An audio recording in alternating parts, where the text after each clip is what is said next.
మిగిలిన డీటెయిల్స్ చూద్దాం. ఏలూరు జిల్లా లింగపాలెం మండల పరిధిలోని కాటమిరెడ్డిలో ఎమ్మెల్యే రోషన్ పర్యటించారు. అక్కడ లబ్ధిదారులకు పెన్షన్లు అందజేశారు. నా సొంత గ్రామంలో పెన్షన్లు ఇవ్వడం సంతోషంగా ఉందని ఎమ్మెల్యే అన్నారు. ఎన్డీఏ ప్రభుత్వం ఇచ్చిన హామీ మేరకు 4,000 రూపాయలు పెన్షన్ అందజేస్తున్నట్లుగా తెలిపారు. కాగా ఎమ్మెల్యే వర్షాన్ని సైతం లెక్క చేయకుండా ఉదయం నుంచి పెన్షన్లు అందజేస్తున్నారు.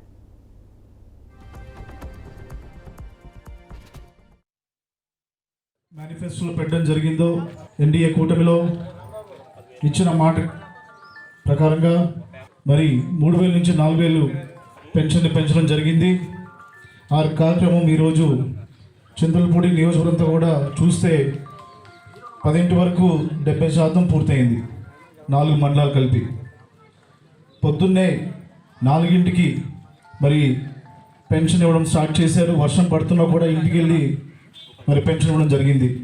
తెలుగుదేశం ప్రభుత్వం ఎంతో చిత్తశుద్ధితోటి పేదవారికి టైంకి అందాలని చెప్పి మొదటి రోజునే 100% ఇవ్వాలని చెప్పి అందరూ కూడా కంకణం కట్టుకొని మరి పెన్షన్ డబ్బులు అందజేయడం జరుగుతూ ఉంది. మరి పెన్షన్ కార్యక్రమంలో పాల్గొంటున్న ప్రతి ఒక్కరు కూడా నాకు ధన్యవాదాలు చేస్తున్నాను.